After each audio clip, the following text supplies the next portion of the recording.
حدیث نمبر 1808۔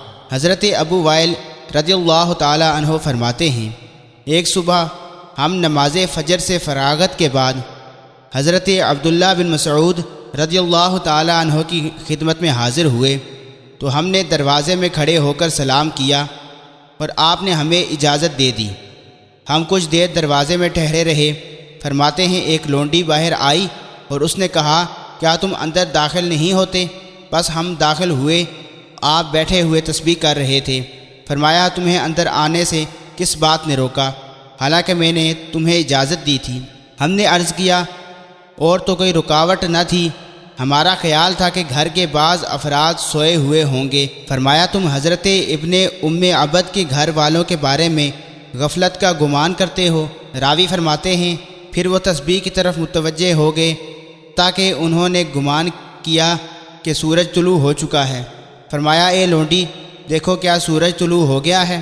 راوی فرماتے ہیں، اس نے دیکھا تو ابھی طلوع نہیں ہوا تھا۔ انہوں نے پھر تسبیح شروع کر دی تاکہ گمان کیا اب سورج طلوع ہو گیا ہوگا۔ تو فرمایا، اے لونڈی، دیکھو کیا سورج طلوع ہو گیا ہے؟ اس نے دیکھا تو عرض کیا، طلوع ہو گیا ہے۔ آپ نے فرمایا، تمام تعریفیں اللہ تعالیٰ کے لیے ہیں جس نے ہمارا یہ دن ہمیں واپس کیا۔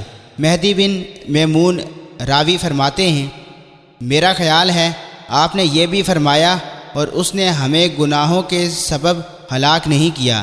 فرماتے ہیں، حاضرین میں سے ایک شخص نے کہا، میں نے گزشتہ رات پوری مفصل پڑھی ہے۔ حضرت ابن مسعود رضی اللہ تعالی عنہ نے فرمایا، تم نے اس طرح پڑھا ہے جس طرح کوئی جلدی جلدی شعر پڑھتا ہے۔ مجھے وہ ہم مثل صورتیں یاد ہیں جن کو نبی اکرم صلی اللہ علیہ وسلم پڑھتے تھے۔ 18 صورتیں مفصل ہیں اور 2 صورتیں آل اور حامیم ہیں، اور 2 صورتیں الف لام اور حامیم ہیں۔